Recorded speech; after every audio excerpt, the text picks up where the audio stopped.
In a decisive statement that sets the tone for the fragile state of negotiations, Moscow has dismissed outright the idea of European peacekeeping troops being deployed to Ukraine. The Kremlin's stance underscores once again how wide the gulf remains between Russia and the West on the path toward peace. On Wednesday, the Kremlin pushed back strongly against proposals that European forces could be stationed inside Ukraine.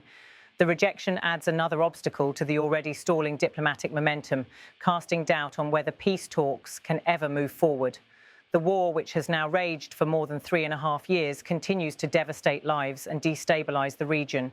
At the heart of the conflict is Ukraine's push for security guarantees from the West and Russia's unyielding demand for territorial concessions in the country's east.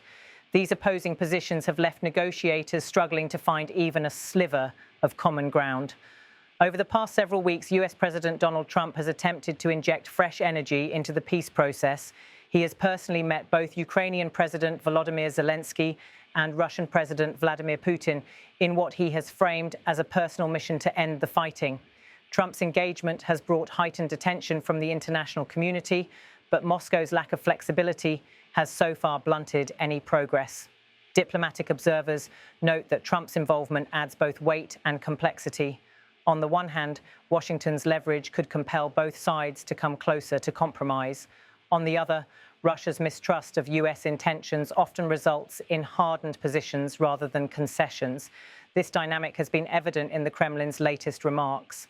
When asked directly about how Moscow views discussions of a potential European peacekeeping force on Ukrainian soil, Kremlin spokesman Dmitry Peskov offered a blunt response. Dmitry Peskov said, "We view such discussions negatively." The comment was brief but telling. It signals that any plan involving European or NATO-linked boots on the ground in Ukraine will be categorically opposed by Russia. For Kyiv and its allies, this rejection eliminates one of the few possible mechanisms that could create a secure environment for future peace deals. The idea of peacekeepers had been floated as a way to stabilize conflict zones, separate warring sides, and prevent further escalation. European leaders, though cautious, had begun quietly debating the feasibility of such a force. For Ukraine, peacekeepers could provide the shield it desperately seeks to ensure Russia cannot simply regroup and launch another offensive once talks conclude. But Russia's answer leaves no doubt Moscow will not tolerate Western-backed forces stationed inside what it considers a contested territory. Analysts point out that Peskov's rejection is consistent with Russia's broader strategy. The Kremlin has consistently opposed any international presence that could limit its influence over Ukraine. Moscow insists that security arrangements should be negotiated directly between Kyiv and Moscow without what it describes as outside interference. Meanwhile, Ukraine continues to stress that without strong, enforceable guarantees from the West, no peace agreement can hold. President Zelensky and his team argue that Russia's past actions, including the annexation of Crimea and the ongoing support for separatists, make trust impossible without external security structures. The clash of these positions, Kyiv demanding Western guarantees, Moscow demanding more territory, has become the central deadlock of the talks. Neither side appears willing to budge, and every new round of discussion seems to circle back to the same irreconcilable demands. The rejection of peacekeepers also dims prospects for any high-level meeting between Zelensky and Putin. Earlier hopes that such a summit could break the stalemate have faded, with Moscow now signaling that there is little to discuss.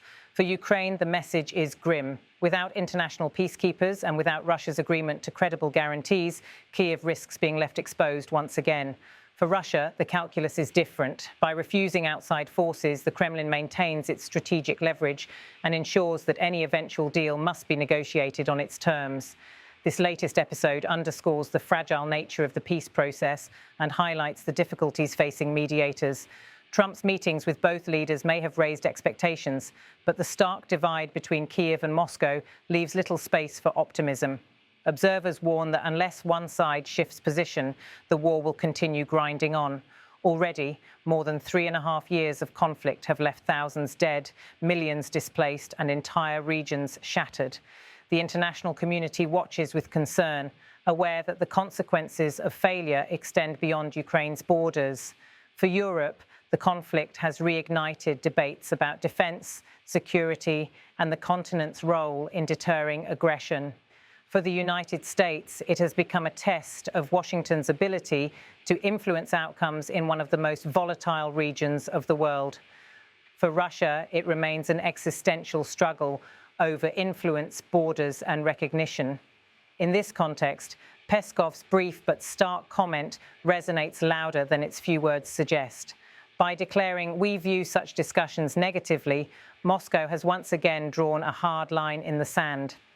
It signals that Russia is unwilling to permit any Western military footprint inside Ukraine, regardless of how it is framed or justified. The path forward, therefore, appears more complicated than ever. Peacekeepers, once considered a potential bridge toward compromise, are now off the table. Trump's personal diplomacy has yet to yield results, and the fundamental clash of demands, territory for security, remains unresolved. As the war grinds into its fourth year, the world is reminded that peace in Ukraine is not just about words at negotiating tables. It is about trust, power, and the unyielding calculations of states unwilling to show weakness. Until those realities shift, every new proposal, whether peacekeepers, guarantees, or summits, may meet the same fate: rejection.